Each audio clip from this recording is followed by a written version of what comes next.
Hai, hari ini I nak tunjuk ini third floor punya showroom. Ini yang intermediate.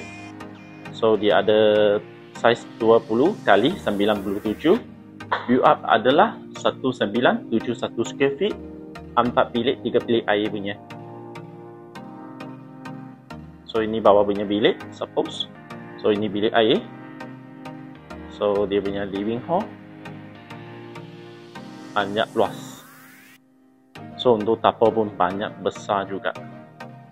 So dekat kawasan sini kan, ini yang tanah sendiri. Dari sini sampai sini 24 kaki. So dekat luar sini ada satu yard area. Okay, bila sampai first floor, so dekat sini bilik ketiga. So untuk tandas ini dia buat sharing punya, share dengan bilik kedua. Okay. Lepas tu ini master. So master bathroom